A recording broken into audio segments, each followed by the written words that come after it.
The question, Chiefs Kingdom, is what do you do to help Patrick Mahomes? I know you have a ton more questions, but that's the number one for tonight. We're going to get into it all.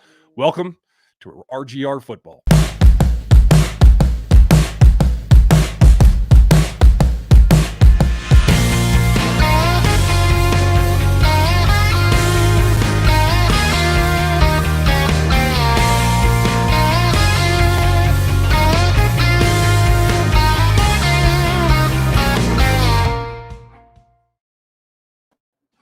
Hey, Dan, I almost called us Locked On Chiefs tonight. You almost did. I heard you catch it that one.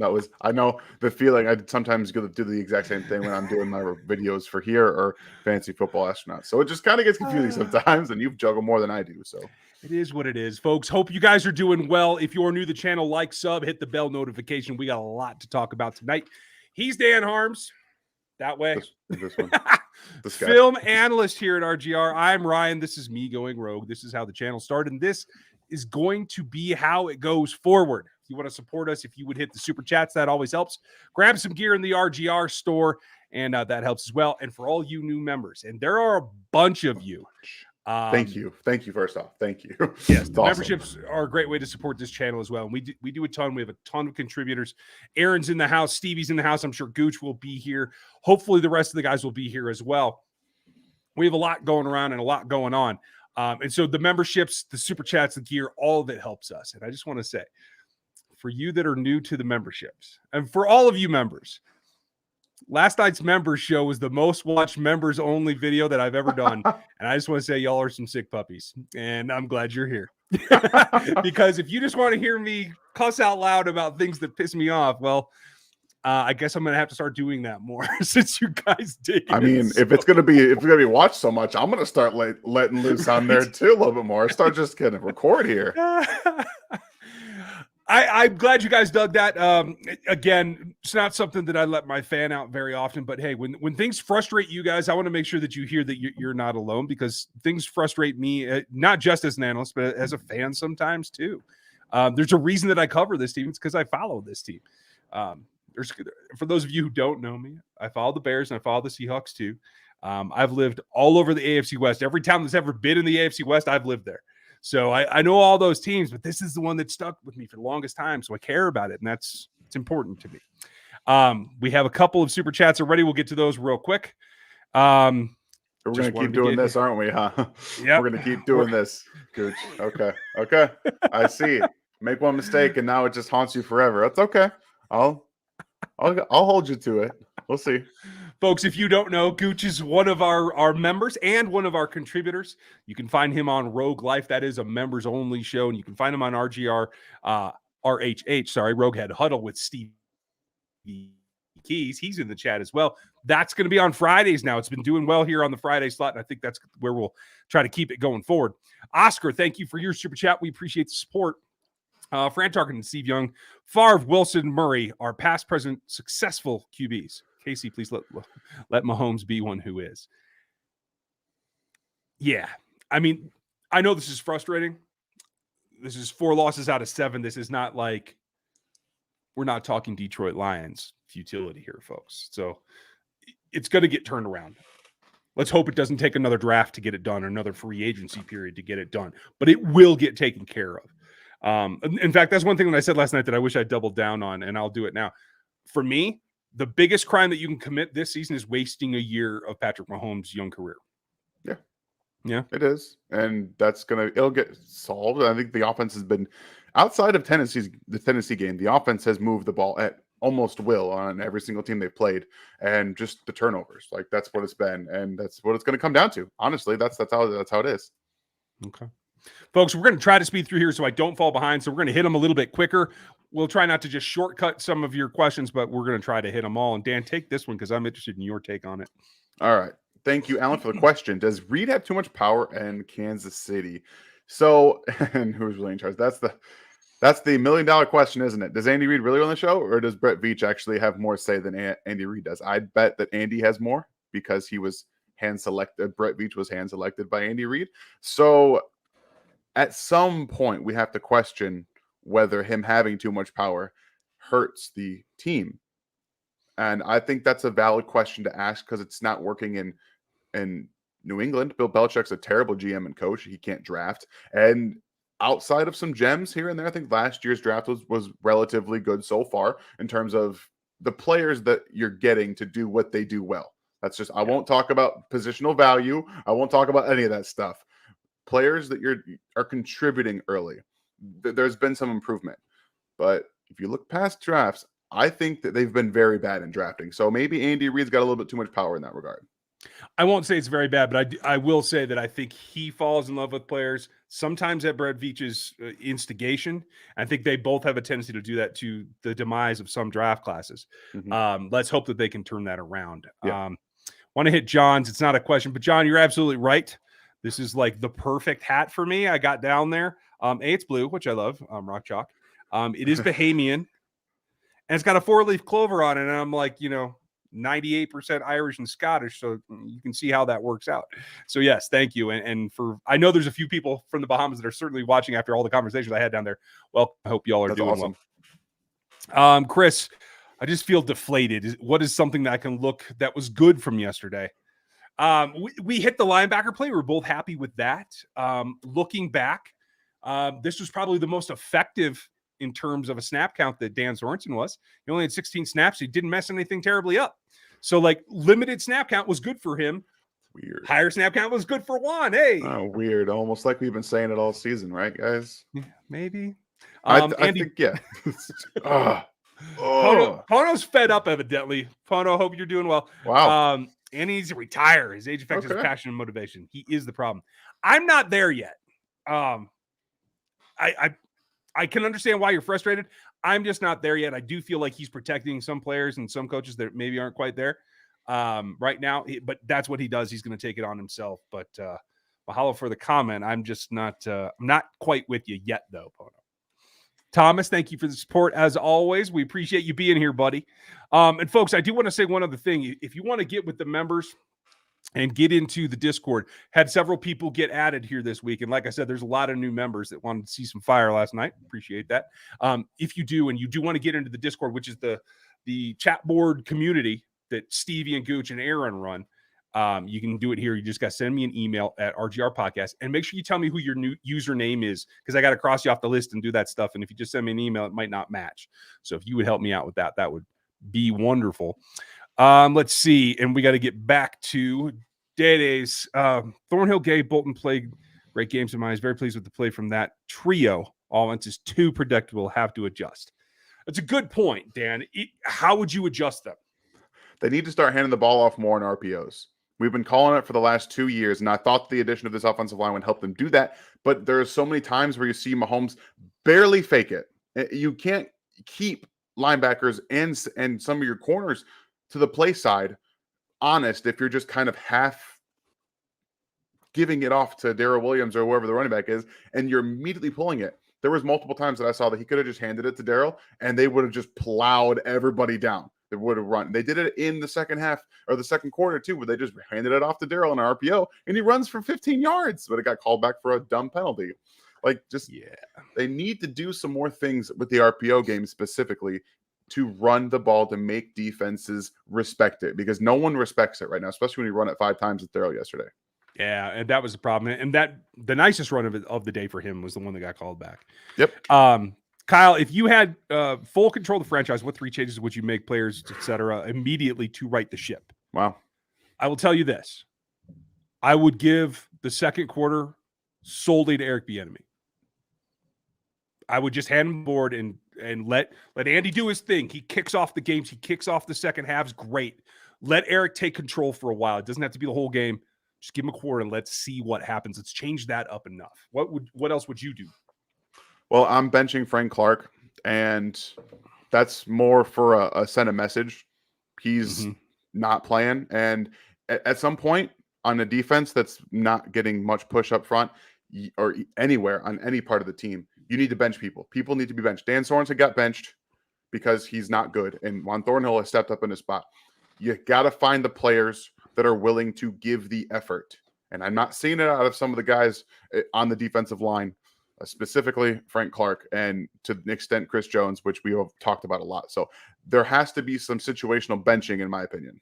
Yeah, and the flip side as well. I would start playing Noah Gray a lot more as an H, lined up behind the line of scrimmage, and use him in combination with specifically Hardman and Kelsey to attack the middle between the hashes. Yep. And do it at a distance. All those guys can get behind every linebacker in this league, except for probably the guys in Tampa Bay.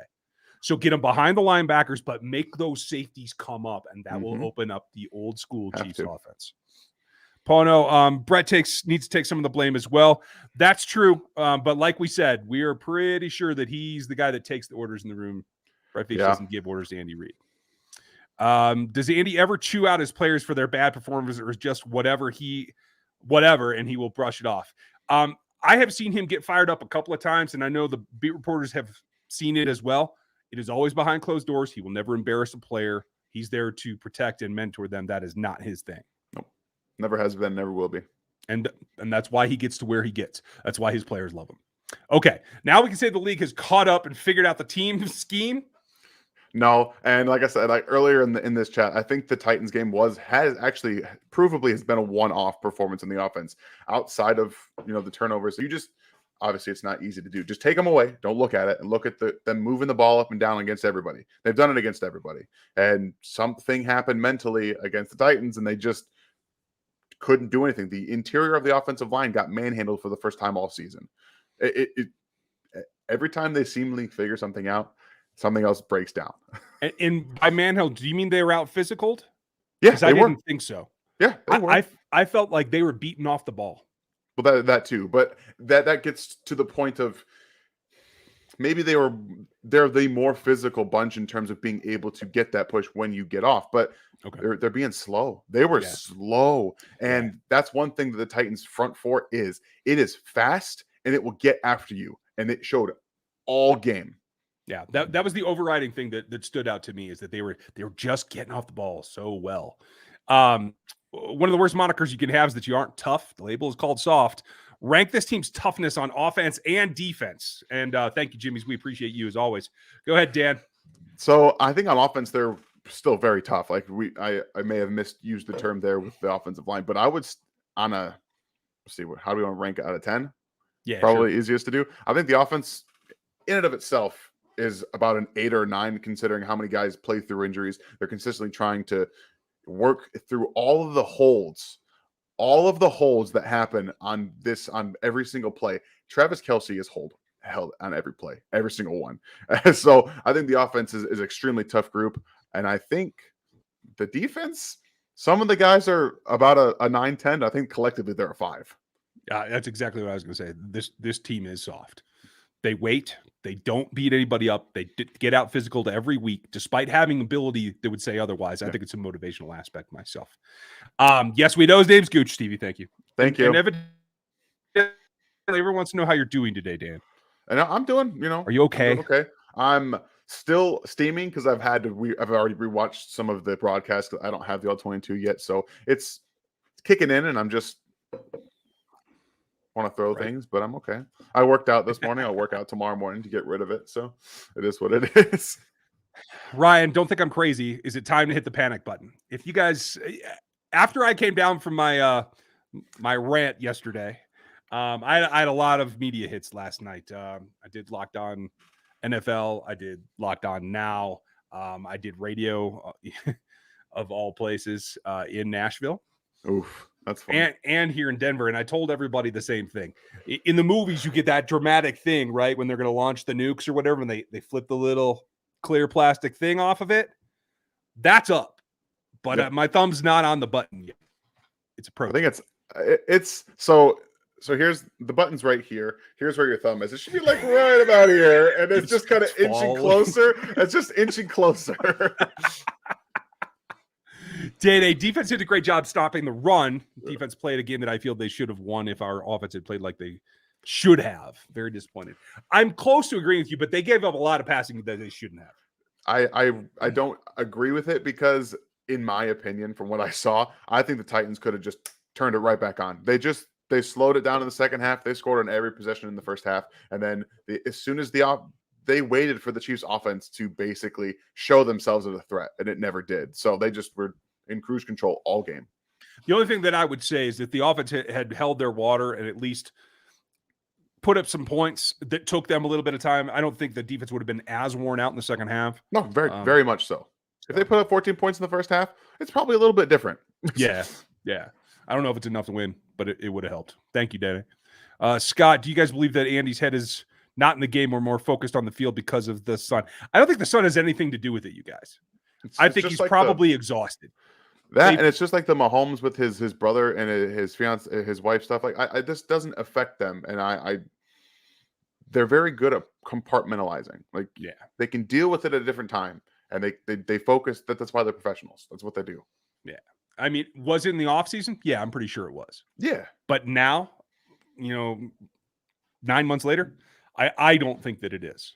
And I haven't heard from anyone who's got any contact inside the organization that believes it is. So take that with a grain of salt as well.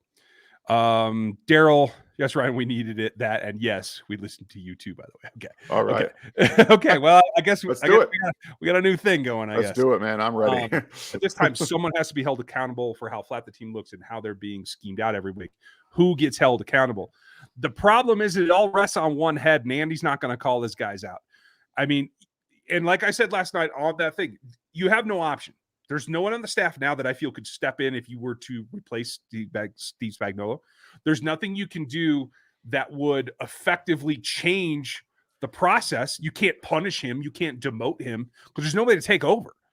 It's got to come from the players in terms of my mind about holding each other accountable about at least performing the game plan to its specification. Am I wrong, Dan? No, I think that if you guys listened last night, I talked about how I think Patrick Mahomes needs to take a bit more of a calling out type of role. That there isn't really one out there. Matthew kind of does it on the defense. You could tell early in the season he was like, "What is Dan Sorensen doing? Like, what's going on?" Like you could see it. I want to see a bit more out of Mahomes because at some point they have to know that they're being wrong. They have to know. And if you're just nonchalantly being like, okay, someone turns around and say, yeah, that's not my fault. No, Mahomes needs to tell you it's your fault too. Like you need to know because at some point it's just not getting in their heads. Yeah, he's not had to this point. It's not very natural for him. I think he also, like Reid, is a fairly positive guy and wants to stay on that. Why is everything else so bad? If you do job number one, why is everything else so bad? Because they put all their effort in doing that. And they didn't respect the pass game, particularly of Tannehill. I think they respected Julio and AJ. They're just super physical guys. Again, I think they made some bad substitutions and putting Hughes on AJ and getting knocked around. Like that was a tactical mistake, but I don't think that was just like a lack of preparation. No, it's just situational, Dan. Sorry, not sorry. I love it when people do that. Sneaky Jack Attack. Nice to see you. Haven't got a question from you before, I don't believe. Why is Casey forcing guys to do things beyond their ability, like Orlando in the vertical blocks and Sorensen playing deep safety and very unusual? That is a great question. It's because they're projecting. They're projecting the image. Oh, this is great. They're projecting the old image. It's like the blue shimmering image of Obi-Wan Kenobi when he used to be young. That's what they see in Dan Sorensen. They think that he can still do those things that he did. And Orlando, he's physical and he's been successful, so they're trying to equate that. And like I said, it's going to be a long transition. But Dan, you're shaking your head. Where am I wrong? You're not wrong.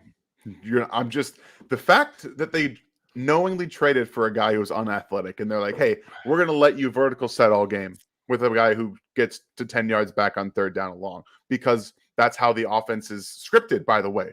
I don't believe it's not. I think that's exactly how they want it done. And then they have a guy out there who can't physically do it. He's slow off the ball. He can't get the depth required. But they just want to say, go for it, because they believe that their way is the best way, no matter what, whoever it is. And that irritates the crap out of me. And unfortunately, just to play devil's advocate, they've been very successful doing it this way. My problem is you're not giving him the benefit of the doubt of the transition. You're not helping him enough. You have to chip him until he has a chance to get this thing down. It is very different from what he's used to. And you guys told me, or you guys heard me say when they brought him in here, is like literally the worst tackle performance ever recorded at the combine.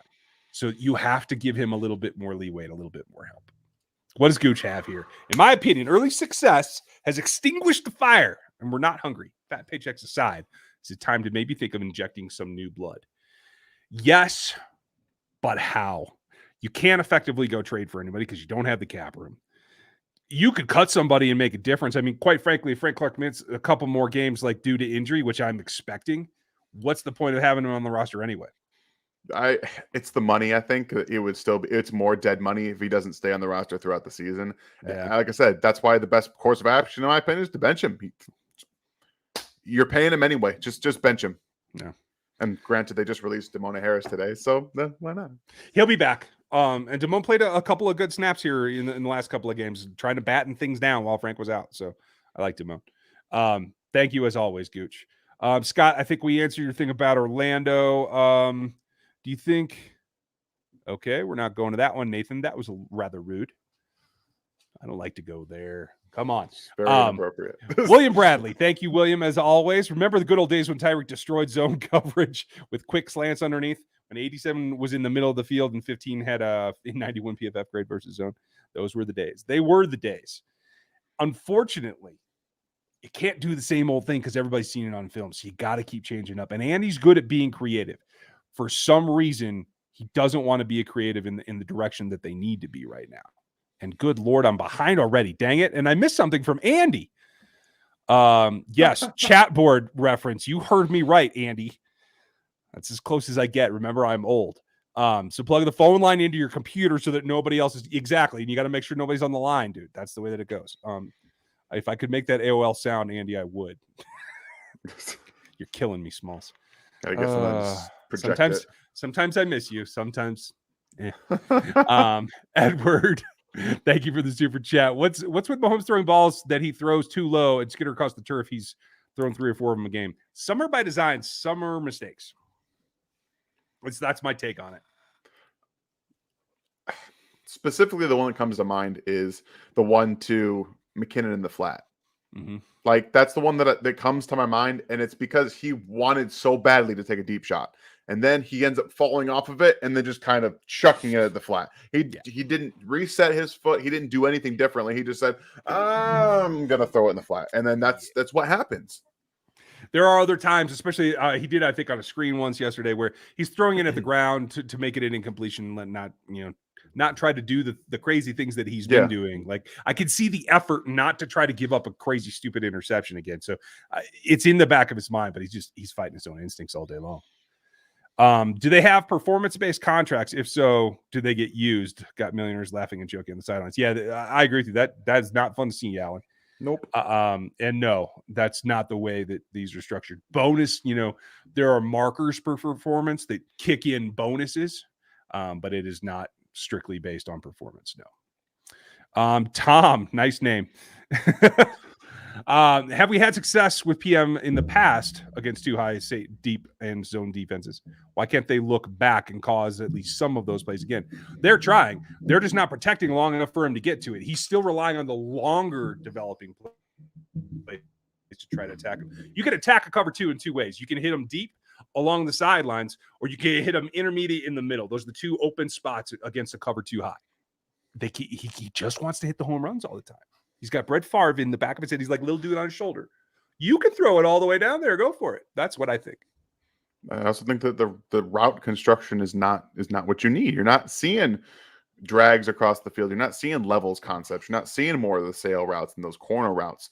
You don't see enough of them, and it's a problem. Give me a couple wheel routes out there too. Just take one of these flat defenders with someone and have a running back coming out, or have a Hardman sitting in there in the flat when you have someone run that wheel. They take it away. Just make it happen. Yeah, that's what Jody made that big catch on, right? Yes. That was effectively a wheel route. You could do that with Noah Gray, by the way, folks.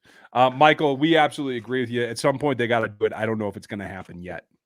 Ryan, we only have peak Tyreek Hill, peak Travis, and peak PM15 for so long. What do we do to make sure we capitalize on this elite trio?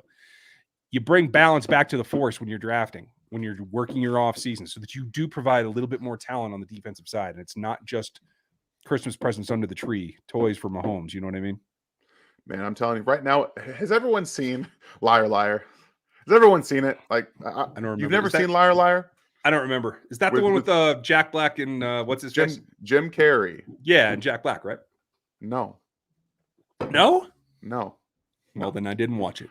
Oh my gosh. Okay, so there's a scene in Liar Liar where he finally figures out that he's not allowed to tell a lie. So he's trying to tell himself that he's writing with this blue pen. He's trying to say it's red. Okay, so he's sitting there trying to write with it the entire time, and he's trying to say that it's red. And then at the very end, he finally comes up. He's got blue written all over his face, and he says the pen is blue. This is the Mahomes right now. Like, this is the offense. They're trying so hard to tell themselves that they can keep taking the exact same shots and the exact same shots and the exact same shots. At some point, you have to realize the pen is blue. You have to go with what works. I'm gonna start saying that now. The pen is blue. Kajic, I'm gonna butcher that. I apologize.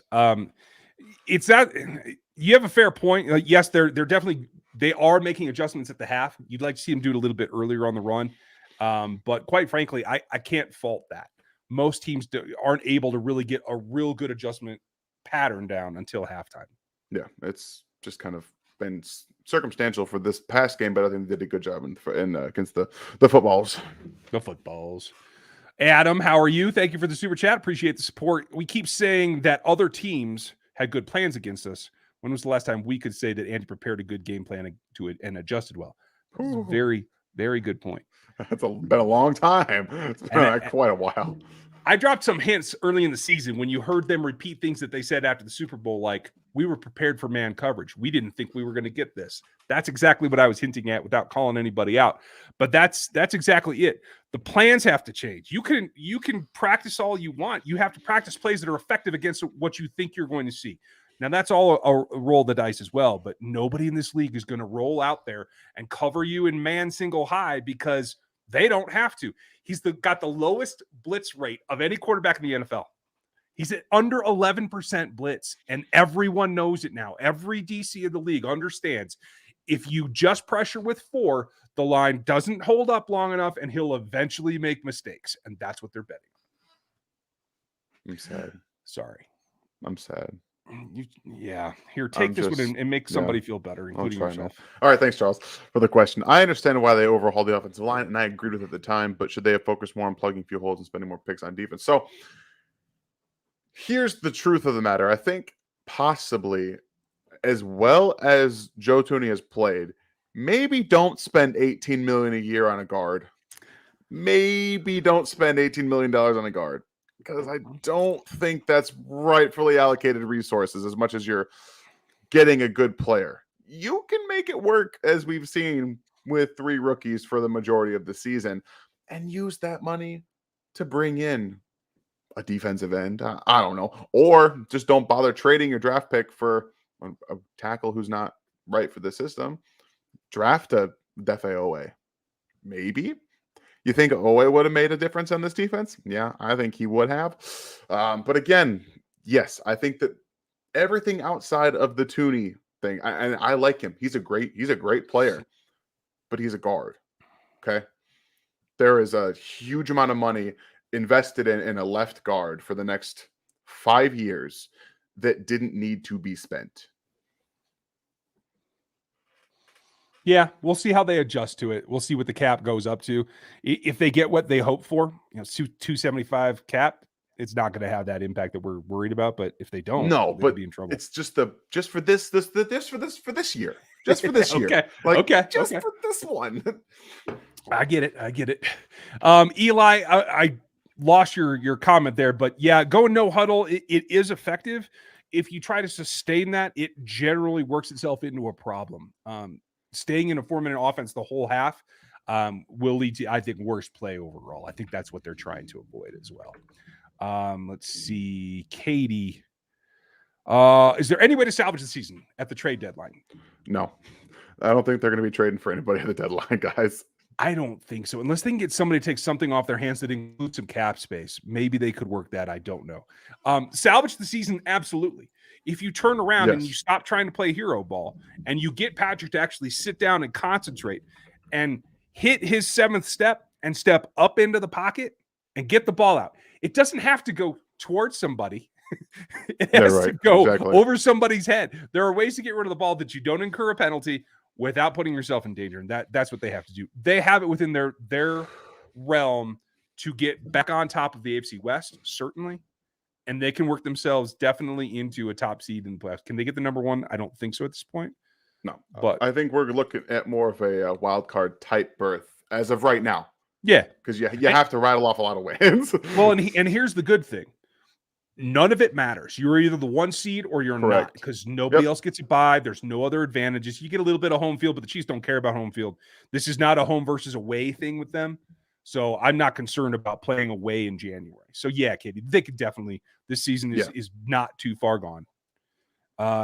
Gooch, don't change the rant last night was epic. Good. I thought, all right, man, we're gonna start dropping stuff on Sunday night, both of us for that matter. Gooch, next time we're in the same town, we're gonna do this together then, because we're gonna be able to stir some stuff up. I'm pretty sure. We will have the RGR crew summit at some point, you guys. At some point before next training camp. Let's see, Scott. Thank you for the support. Hi, Scott. Thank you. Testing hi, Dan button. Okay, good. I'm glad everybody says hi to Dan. That's so cute. It makes me happy. Kevin, here you go. Oh, there it is. I don't know if you or Dan have started checking out the year's draft, but if Matthew is not back next season, thoughts on Jalen? Out of Arkansas. So yeah, I was joking with my wife yesterday, thinking maybe we start looking at draft a little bit earlier, because I mean, maybe people will start looking at that kind of stuff. But we'll see if you guys want some draft content earlier, we can probably work something out to get some film for you guys. I may have a connection or two that can help out with that. Well done. As soon as we start looking, you will know. But assuming that Matthew's not back, safety will creep up very highly on the top of that draft list. Yeah, you all tell me if you wish we had Elijah Molden right now, because yeah, that's exactly where I wanted him to go last year. The kid from Washington. I like Catalan. I know I'd put him in Badgers. I'd run double. Oh, okay. I was like, he's a slot player right now. Yeah. So. No, right. No, I'm saying if you lost Badgers, I'd put him right into there. Gotcha. I like Catalan too. He brings more beef than say Molden does. And I have watched a couple of his games. Check out the kid. I think it's Pace is his name, from Cincinnati as well. Okay. He stood out to me the other day. Billy, how much does the D-line not getting pressure hurt the secondary? It's like stabbing them in the eye. A ton. And even if like there was plays where they did yesterday, but Tannehill saw multiple times just, I've got AJ Brown and Julio Jones one-on-one down the field. Okay, I'll take it. And they completed it, because as good, I think, as Snead is, I think we're kind of seeing right now, he's a slot corner in the NFL. I think that's what he is. I do not believe, specifically against some of the bigger receivers, as we just saw yesterday, that he can hold his own, because he's in good position. But you can't defend a ball coming over your shoulder, dropping it into a bucket when you're not big enough to like get your arm over there or something. When they're taller than you are. Yeah, when they're just bigger than you. And Rashad Fenton plays bigger than he is because he's a physical presence. And Snead's not that kind of player. He relies a little bit more on his speed and agility to keep up. And that's unfortunately the problem, I think. Tatum, thanks for the super chat. And I see where you're coming from here. I've had a lot of people ask me this too. I'm going to say definitely no, because then you get yourself into the concept of making your Ferrari run like a Pinto. You know what I mean? Like, it eventually will break down worse. It will be degrading mentally and morally. For that offense. I will say this, though. What did they do with Alex? Dan's already said it twice. You run levels. You run in-breaking routes behind coverage where you know that their zones are going to be. There are aspects of it that I think they need to incorporate with still keeping the home run tries, because I think the levels is the number one thing that you have people here in this offense can attack. Just go back to 2017 playbook. Like, it's not it's not that far, and you can still add those deep shots. But if you're not using your shorter to intermediate parts of the playbook, and you're just not using crossers, and you're not doing any of that stuff, like, it doesn't matter. Katie, I know this hurt. I'm sorry. And I'm sorry I made you type it twice because I'm so far behind. I'm working on it, you guys. Madman, this hurt me. I'm not ready for 15th. Okay, bro. Leon, thanks for the super chat. Can't believe Spagnuolo had Willie Gay and Bolton on the sideline on third down. I agree with you. That's the number. That's what gave me the idea. Like, if people want to hear me cuss, I'm going to do it, because my dogs ran away. That's how bad it was. It's bad. You've seen the uptick in what you had from linebacker play, and then you leave Neiman and Sorensen on the field for that. It was ridiculous. And I hope that they've learned their lesson. I think I know they watched the film. I know they watched the film on the way home. From what I understand, the plane was very, very quiet. And I hope they get the same takeaways that I do. There's no reason to change that. Again, it should be the two of them until there's a reason not to be. Yep. With all the mistakes, do you think? No, Dorian Nope. O'Daniel cannot contribute, Scott. I know you like him. I loved him coming out. He just hasn't developed, and he is not a guy who can help this defense any more than he already is. Get better field position. He can help on special teams. What's the difference between now and the last three, Dan? So this year, I mean, teams are not giving up any deep shots. They don't want to at all. And they're having extremely bad turnover luck. Extremely bad. There was a whole bunch of talk the last couple of years about turnover worthy throws, and they were going to come back to haunt. And it's funny that this year he's thrown way less turnover worthy throws than he has at any of the other seasons. And everything just keeps getting deflected off the receiver's hands and into the other. It's laughable what's happening with the turnovers at this point. It's haunting is what it is. It's so ridiculously bad that as well as they've moved the ball this season, and all the stats back it up, they are the most prolific offense at turning a drive into a first down right now in the history of the NFL. And they're not scoring points because they keep turning the ball over. It's ridiculous. So they got to find a way to stop it for a game, stop the bleeding, and get the ship right. Yeah. Focus on that first. I agree completely. And Robert, you must be new. Welcome. Glad you're here. We don't, because I personally, every now and then you'll see Dan, and we've got colors and stuff. He's a Red Wings fan. You got to give him a chance, though. Hey. For me, I run a business that is based on NFL personnel, and I consult for, and I'm trying to consult for a lot more teams in the league. So I don't wear the fan flag, and I don't usually wear gear on shows. I cover the entire league in a number of different ways, so try to remain impartial as much as I can. Tom, we had a plethora of success with Patrick against Too High in Zones. Can we? Okay, answered that one. Yeah, I'm sorry, you guys. I'm just way behind. I'll get to you. Thanks, Real. I appreciate that. Doing what we can. Michael, does Andy have any say in who Spags puts out Nope. there? Absolutely. I think you and I are dead opposite on this one. Spags even gave it away the other day, or not Spags did, PR did. They said when they were talking about the Juan Thornhill change, they said that Spags made the change and Andy okayed it. That was the quote. That's different. I think that 95% of the time he's like, I want a defensive coordinator that handles the defense. I don't want to touch it. I don't want to deal with it. But when it comes down to if someone's hurting the team and Andy can see it, that's different. But I think 95% of the things is just Spags take care of it. Yeah, he wants to just focus on the offense and not have to worry about it. I think he gets pissed off when he has to stick his nose in, to tell you the truth. Yeah. Daryl, thank you. And hopefully that's it. And it's one thing to have faith in your players and keep trying to help them and it's another one to realize, hey, you need to change this up and stop being stubborn. I think he will. Just don't know when. Jared, if Chiefs end up letting Spags go, what about giving Vic Fangio if he gets fired from Denver?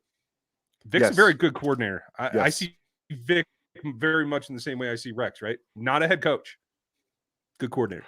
I don't even think Rex is a very good coordinator, to be honest with you. I think that Fangio is extremely, extremely good. And I would be on the phone yesterday if that happens. Yeah, I'm down with that. He's a guy that I think in that role is great. I will tell you this, though. They better go out and get some more corner talent.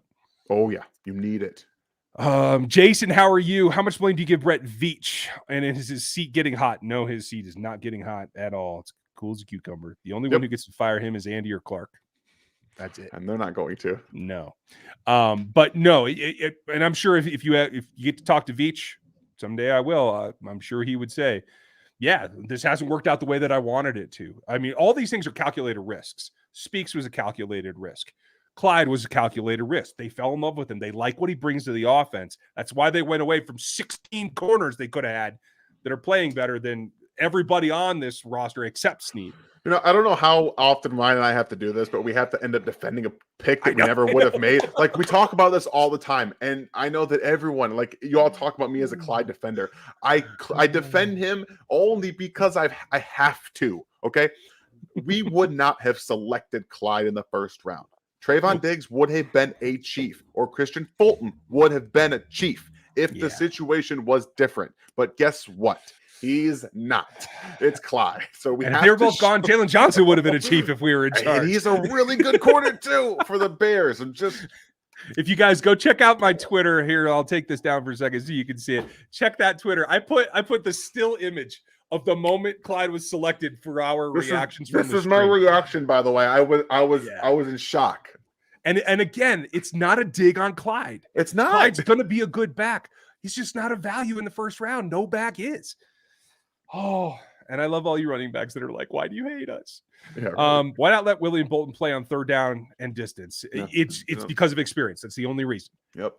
They're gun shy. The older two, they trust to at least know where they're supposed to be. Yeah, I don't think they can execute, but that's all it is, Adam. Thank you again. Brother Rick, thank you. Brother Rick.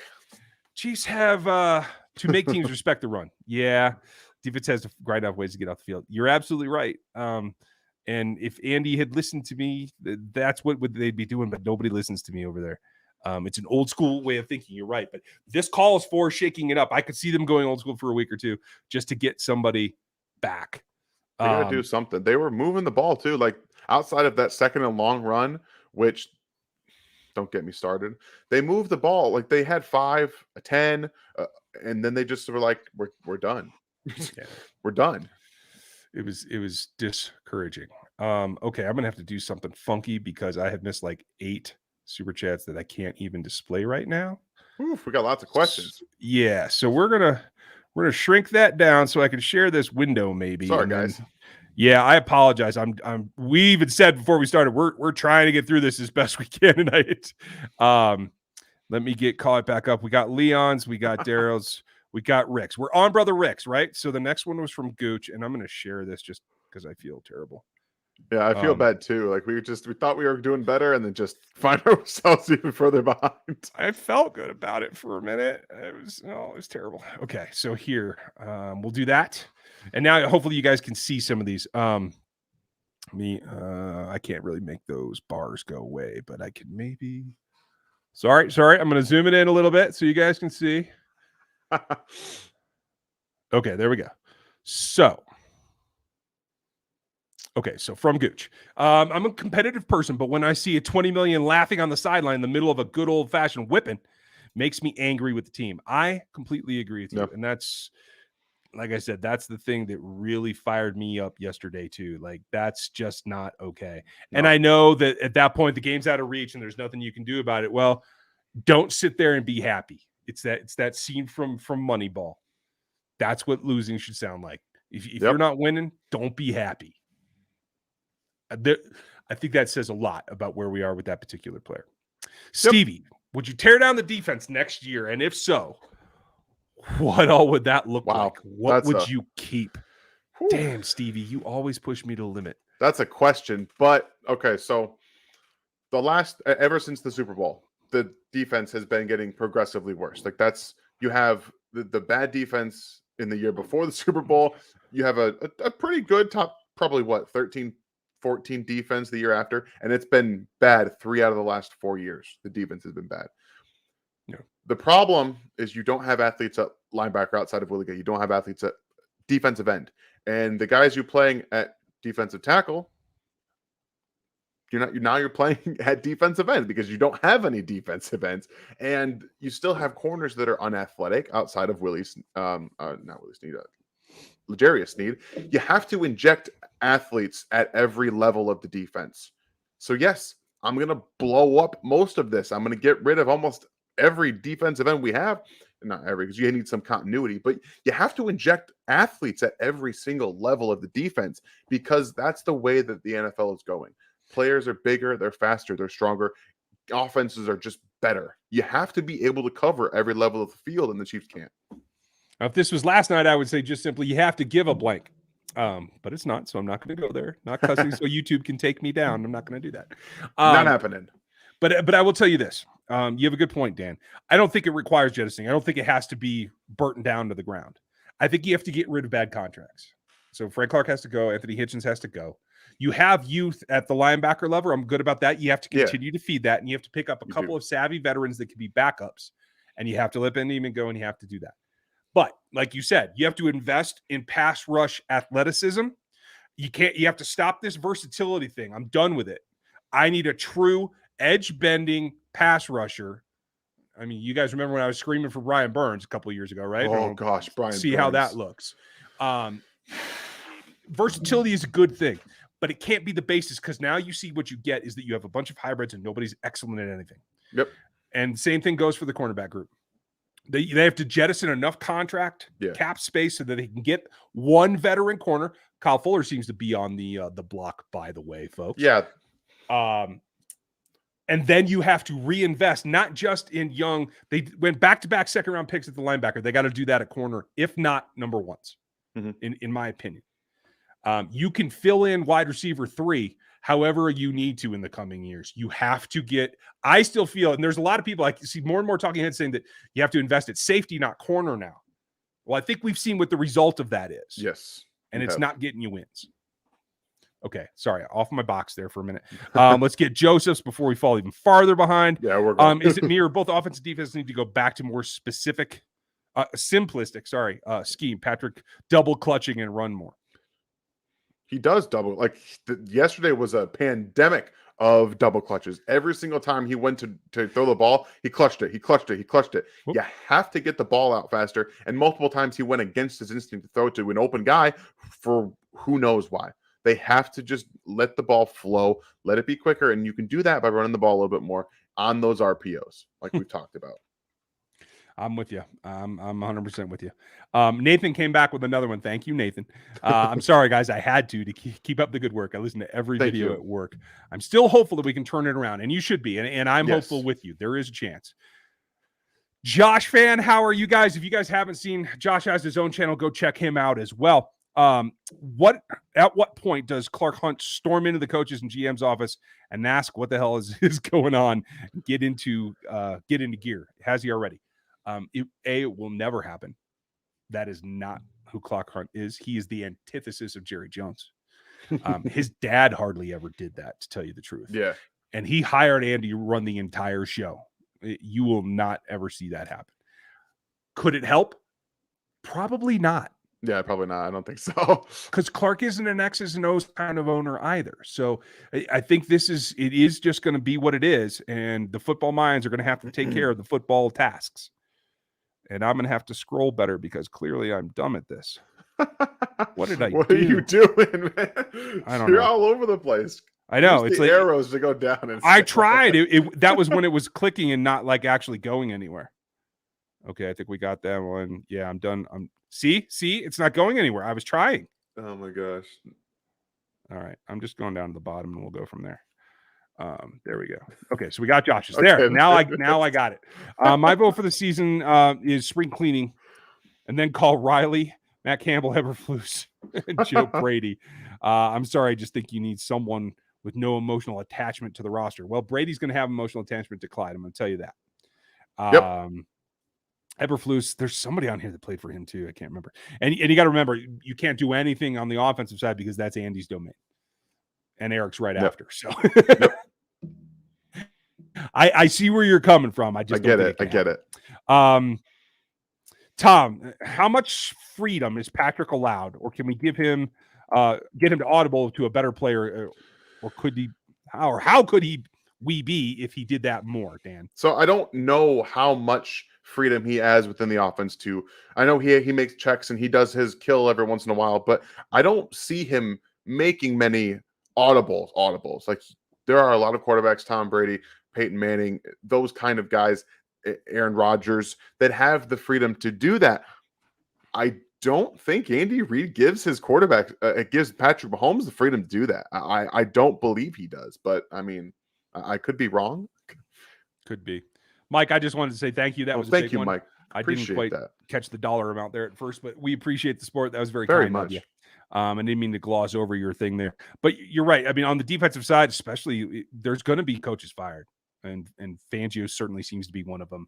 It would be interesting. I'd have to go check both trees to see if there's any connection there, but maybe there could be. And that gets me closer. So, Johnny Blue Jeans, I think we're close. I'm going to stop the screen share there. Didn't know we were both Chiefs, Hawks, Bears, Fowlers. Rock on. Nice. That's Former impressive. KC, now in Seattle, flew out for the game again, and I promised to stop going. Okay, I appreciate that, Johnny, and cheers to you. Now you're in Seattle, so I went to high school there, up and down the coast between Oakland and San Diego, and I'm a Navy brat, so we were kind of all over the West Coast. So cheers. I hope you enjoy it there, and have some coffee for me, will you? Let's see. Isn't hindsight great? Oh, yeah, it is. it certainly is. It's wonderful. It's even better when it's accompanied by well thought out foresight. That's what I try to do. Yes. Ryan, would DeAndre Baker be a better option than Hughes at this point? What do you think, Dan? Yeah, 100%.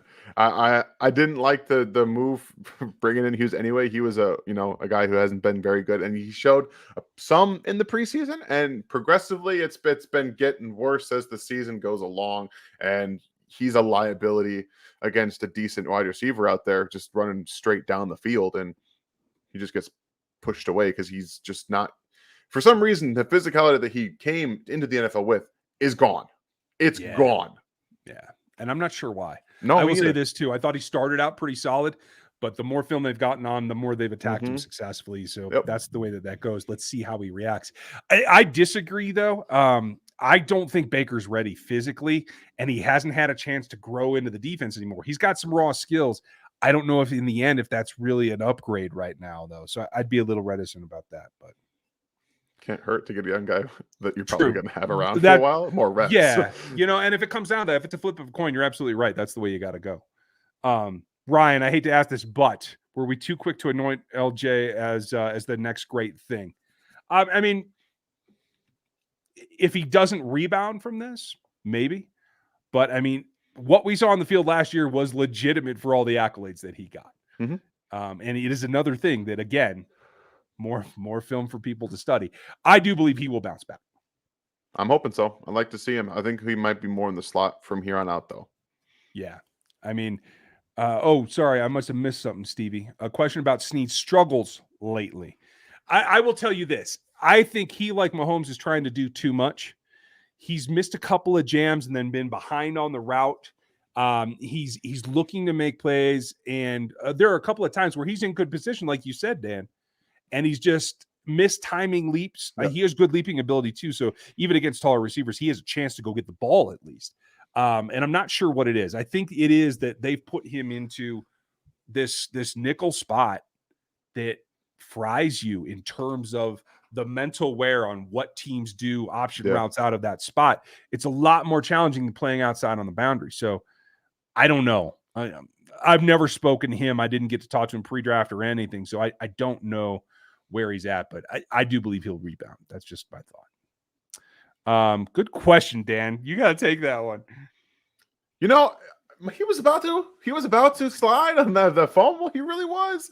And just unfortunate. It was unfortunate because he was holding onto the ball and just an arm comes around. Like, he's a guy who is more of a last second slide. Like, he definitely wants to try to get the most out of it if he can. He's going to learn. That's all I got, man. He's going to learn. You're doing it all right. California Chief, how are you? What would you like to see in the draft in 22? I will tell you this. It's a decent class of corners from what I've seen so far. It's a deep class of edge rushers. You better get one in the first round. And I'll tell you guys another, speaking of Catalan from earlier, you guys go check out Trey Williams, 55, the edge from Arkansas. Was at Mizzou, didn't really blow up, but he's ducking pass rush. He's changing levels a lot more than I saw when he was at Mizzou. He's a guy that's come up into my top 15, and I really only track about 15 pass rushers. Nick Bonito out of Oklahoma's having a nice season. He's got a nice blend of speed, power, and bend too. Guy I've watched a little bit of this year. They're everywhere, man. The edge class is superb. Yeah, you don't have to have Thibodeau. No, you don't. Just put it that way. And cheers to my Jayhawks, because Benito did not have the best game against them. He didn't. Kirk, if the Chiefs continue playing like this and end up picking in the mid-first round of the draft next year, hey, look at that. Are there any pass rushers? Hey, it's like they went together. Named a couple of them. Obviously, I think the guy that is really hot right now. I'm not sure if he's going to stay there because of athleticism scores or exactly how teams will see him. Will be the kid Hutchinson from Michigan. If they make it into the mid rounds, they might have a shot around 12, 15-ish. I'm not certain. If they were at 12, I think there's a shot. Yeah. I don't think anywhere. I don't think he's making it outside of 12. I think he's going to be picked just about that area, maybe before, depending on how he finishes the season. Okay, fair enough. Oh man, I should probably show the other. Okay, here. Hi, Stevie. Thanks for including me. I appreciate that. Let's see. JC, haven't had one from you. Dan, will you take this one? I'll find that sheet. All right. Thanks for the question. So, with no one able to step in for Spags, do you see him being replaced in the offseason? If the defense continues to have the issues that it does, I think he will be. Personally, even if it improves, I would, because the defensive philosophy at defensive end and at linebacker and at corner needs to change. And that starts with the whole way you sculpt your defense. And I think that he needs to go. That's my own opinion. Okay, I can get down with that. Let's go to this. Then I'll show you guys this real quick because I did a lot of work on the pass rush class at the midseason point for the NFL draft show over on Locked On, which is here on YouTube as well. And I will share this screen so you can see it because there's a lot of good names on here, and this will give you guys a pretty good idea of what to look at. And the guys that we talked about are clearly on there. We probably can't see that so well. Hold on. Let me change the shape of that window. There we go. Okay, so you see, I've cleared this down to guys with 75 snaps or more. Moultrie's up there. I don't think he's draft eligible. I'll have to check in. But Hutchinson that we just talked about and Benito are at the top two. And this is in my pass rush rate metric. Mm-hmm. That is opportunities versus pressure produced. This is not a sack metric. That's what finish rate is. Of the pressures that you got, how often do you finish in a sack? You can see some other names on here. Not all of these guys are household names. You can see Enigbare. I think that's how you say that. That sounds about right. The guy that the Chiefs are going to like because he is a power edge is Karlaftis. Not a guy that I like his get off very much, but I think they're going to dig him. I watched a couple of snaps like this dude stands straight up. He doesn't have anything. He's just like, I'm going. Unfortunately, Ali Gay got hurt, you guys. I like him a lot. And by the way, Blue is my top 15. Drake Jackson. Drake Jackson is interesting. You saw him get beat up in the power run game the other night against Notre Dame. Not great. He's definitely got a ways to go, but he brings some of it. And then here's Trey Williams I was talking about. 15 and a 14% finish rate. That's pretty good. Drake Jackson, quarter of his pressures end in sacks. Oof, man, that's impressive. Yeah, the Cincinnati kid. I have to update these. And guys, these were before this last weekend's game. This is my old sheet. And farther down, Brenton Cox, I like him as well. Adam Anderson is unfortunately not much of a fit for the Chiefs scheme. The Georgia defense is incredible. Look inside at Jordan Davis for a Chiefs fit if you want to look at a Georgia player. Jordan Davis is incredible. Dude, he's crazy. He's so good. He's what Don Terry Post should have been. Yes. Adam Anderson's great, but he is a true outside linebacker. He's not a DN. I think he weighs in at like 228. Jack Harrison's interesting too. One guy that didn't make it on here is Zion from Washington, who just got on the field in week 7 and produced 10 pressures. 4 of them were sacks. So that's it's quite good. A finish rate for him. It's pretty good. Yeah, that was incredible. Let's see. Okay, we're going to step it up here and hit the super chats, guys, before we finish up because there are a couple more. Y'all are great. Time to tank for Thibodeau. Ralph, there'll be no tanking.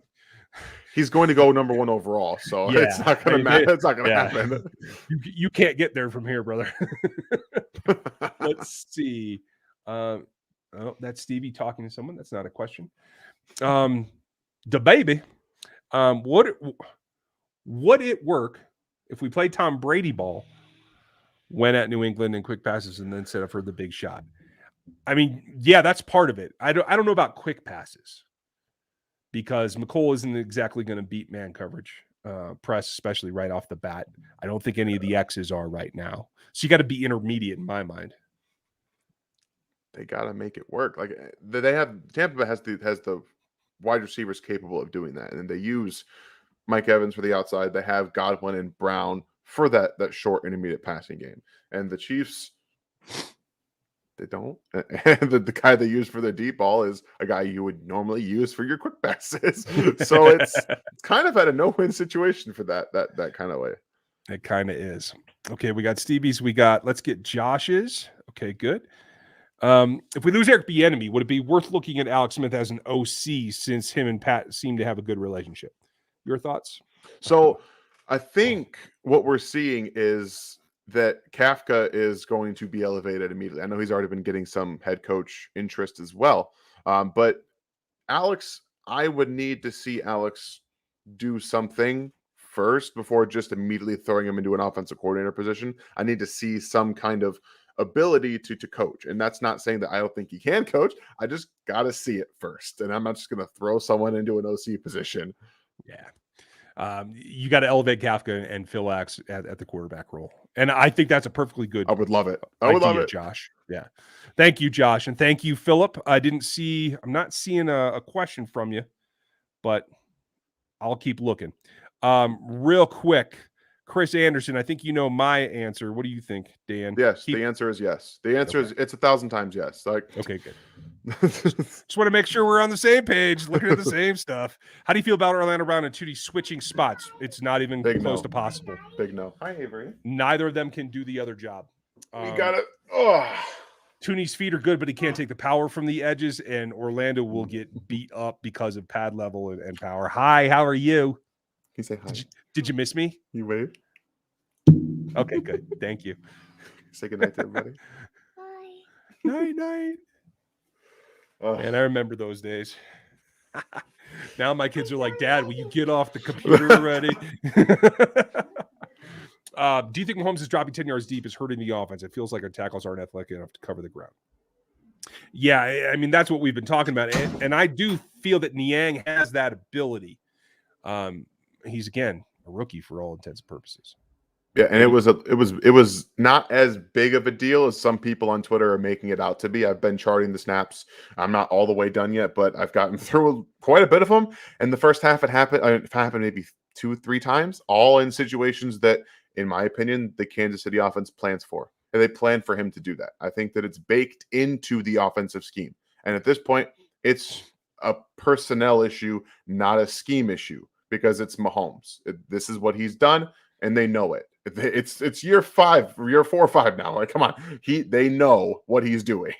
And the significance of that is it's not year 4 or 5 for the offensive line, so they're Correct. Still getting adapted to him. It will come together eventually. Phil, you have a great point. I'm not sure what's going on with McCole holding on to the ball. I wish I had an answer for you, bud. No idea. William, should Fenton be the guy who starts outside and moves inside? I think Snead would be better if he only had to play outside. The only problem is the speed element for Fenton. And I think that's why they like Snead where he is. And I think also they like him to be able to drop around a little bit more. There's a lot on his plate from Spags, I think. Yeah, I think Fenton can, in a pinch, play that nickel spot for you. But if he's asked to guard a Cole Beasley or someone that's quick, that's not his wheelhouse. Yeah. Don, very observant. I felt like after the ankle injury the other year, he slowed down a little bit, and it doesn't look quite as good as it did last year to me right now. And he's also getting beat up every game. Yeah, he's not Absolutely. As explosive, but that was always going to happen with time. He's still, and we've seen it this year. He took a play to the house against the Ravens. Like, he still has the ability, but yeah, he's getting beat up earlier and more often than he has in any season, in my opinion. Teams are holding him. They're being physical with him because it wears on him. He's older now. That's a fact. And all defensive coordinators and players know it. It's just unfortunately the fact of life. It happens. Richie, thank you again. Also, Jones back at 3 Tech. He feels it's hurting them more. I can understand where you're coming from there. I'm not quite there because I don't think he's been healthy for quite a bit. Now he pulled the groin too on top of the wrist. So I think there's a lot going on there. I'm not really ready to say that. Are you, Dan? I've been saying it. And this is how Ryan's like every week now. I'm not ready yet. I'm not just eventually it's going to get there where you're ready to say it and you'll agree with me. But I'm glad you know how I work at this point. That's funny. This one's really interesting from Info, Dan. Take this one and I'll get to the next super chat. Thank you for the question. Would Orlando Brown consider returning at right tackle? If so, would he be a Pro Bowl caliber right tackle, or who's the product of Baltimore? So I'll answer this two ways. One, why did he leave Baltimore? I'll answer the first one with a question. Why did he leave Baltimore? They were going to pigeonhole him and force him to play right tackle. He did not want to play right tackle. He doesn't want to be a right tackle. He will never want to be a right tackle again after playing left tackle for the Chiefs. The problem is, and even if he did, let's just say he did, they're still going to ask him to do the same stuff. They're going to ask him to vertical set, and he can't do it. So no, he would not be a Pro Bowl caliber right tackle in Kansas City. If the Chiefs were the Baltimore Ravens offense, yeah, he'd be a Pro Bowl because he could just get after him. And whenever he wanted to, he could just attack people and be asked to do that, because Lamar is never going to get 11 yards behind the line of scrimmage. He's going to sit there and then he's going to break. And I will say this. If it comes to it, you might consider flipping Niang and Brown just to see what happens. Maybe it pissed off Orlando Brown, plays better. Or he says, I don't want to play right tackle, and doesn't play. Yeah. Hey, at that point, it is what it is. I'm not sure where it's at. Cole, in my opinion, there's nobody in-house that can become a coordinator this year. I personally would let Daly give it a shot if they were willing to move on. Okay, that's just assume they were. I think Daly has enough there to give you something. That's about it though. Something. Okay. This is a good one. We talked about Fangio. I still like the idea of Rex. Maybe you're right, Dan, that maybe he doesn't have that even at a coordinator level anymore. He does seem pretty comfortable as a. I was about to say, I think in his cushy job at ESPN, he doesn't want to be out there anymore. Yeah, that could be true. With the injury to Zach Wilson, I'm not sure about Robert Salas, how much rope he's going to have. That he should have plenty. That's not what I'm saying. I'm saying the Jets are an organization that might cut you for no damn good reason. Sorry, I did it again. But Salah's system here, I think, would work. I don't tend to like the cover 3 systems myself, but they're working in today's league. So here's a crazy idea, okay? Richard Sherman has taken over as the cornerbacks coach in lieu last week because of there was a COVID outbreak for their cornerbacks coach. Not saying as a defensive coordinator by any stretch, okay? I think he retires after this year. Maybe you bring Richard Sherman in as some kind of defensive consultant and he can work his way up, because I think he could actually do that. Maybe I'm crazy, but I don't know. Hey, I think it's a fun idea. Hey, it's interesting. That's for sure. I don't know. I don't know. I'm not ready to say that, Dan. Tom, maybe I'm wrong, but are we struggling with our blitz packages because we aren't getting to the B or C gaps good enough for creating offensive confusion? I don't think so. I thought what you saw from Bolton is that his instincts shone through. What he played well is he wasn't blitzed that much. I only saw 2 where I actually thought he was on a called blitz. Yeah. The rest was recognition and go. I think they should blitz the linebackers more myself. They need to. They're not getting pressure with 4, so they got to do something. Thank you for the super chat. Yes, absolutely, Tom. And you as well, Josh. At this point, do we bring in practice squad players up and see what they have? Also, do they run more? They tend to have open receivers. Yeah, I mean, that's the nature of the game. When you run more, you generally get better play action and generally have the tendency of the defense to creep up, which opens up some gaps for you. I don't think there's anybody in particular on their practice squad I can think of that needs to be called up in order to help this roster. No, I don't think so. No? Okay. All right. We're getting down to the end of it, guys, and we will get out. I do have a draft show I have to record tonight, so that's coming up next. You will see that tomorrow on the Locked On NFL Draft channel on here. Oh, hey. Welcome, Longmorn. I appreciate that. Just thanks for not letting me get too down. I'm glad that we could help. And that's what we're here for. And cheers to you. If you haven't had the Glenmorangie tail of cake, you should try that. If there's other Scotch drinkers in here, just let me know, because I have opinions all over the place. You can always check out RGR Craft. I've been based on beer, but me and my buddy just kind of do it. It's not set up like this. It's not a business like this. But I'm going to start doing whiskey reviews as well. Philip Sherman, thank you very much for the super chat. Mahomes went from an elite decision maker to making awful decisions regularly, and it seemed to happen right after the concussion. What are your thoughts? You mean after Cleveland game? last year in the playoffs? Yeah, Or am that's I what think- he's Okay, insinuating. I just want to make sure I'm getting that right. I don't know. I mean, yeah, it's a coincidence. I don't know that I would put that as a cause and effect. Would you? I don't think so. And if you want immediate results, go to the Buffalo game Mm. where they surgically disposed of the Buffalo Bills in the playoffs. Yeah. And he made good decisions in the Super Bowl, but no one caught the ball. And I think he's made, and again, this last game has become a microcosm of the Chiefs' struggles this season in every aspect. The offense has been moving the ball, and we've talked about how they are currently the most prolific offense of turning a drive into a first down continuously. Over 80% of the time they do that. Still, Yeah. even with yesterday's game thrown into it. So the decision making this year has been more questionable. I think it's frustration, and he wants to be what he's been. He wants to throw it down the field, and he's fighting his instincts. He's fighting everything. And Andy Reid might be fitting into it a little bit because the play calling is designed to continuously try to get the ball downfield. And Mahomes is seeing coverage. He's seeing coverage, and the defense is bad, and he has to score 30 plus to win games. There's so much pressure on his shoulders, and he puts more there himself by shouldering the blame of this loss. Like, I can't get with it myself, but It's noble, and it's what a true leader does, but Yeah. it doesn't help his performance. Stack Bundles, thank you for pointing Thank that you. out. Yeah, you guys, if you would hit the like, that always helps us and helps more Chiefs fans find us, as well as other football fans. Gary, interesting question. With the way the Chiefs organization works, could Gruden become a new OC? There's not enough air in one Arrowhead Drive for both Andy Reid and John Gruden to be in the same building. Also, he's never going to set foot in the NFL again. I don't think so either. They're never going to let him see anything to have to announce nothing. He's not going to be not even affiliated in any way, shape, or form. He's basically blackballed at this point. And he should be. And even if it were someone similar, you'll never have two prolific offense coordinators in the same staff. Not with a head coach that's going to call the plays. Rasta, bench him. You don't like the laughing either. And that's completely fair. And I think everybody's pretty close to being at the same spot. He's got to perform, and that's the end of it. Miss Holly, glad you made it.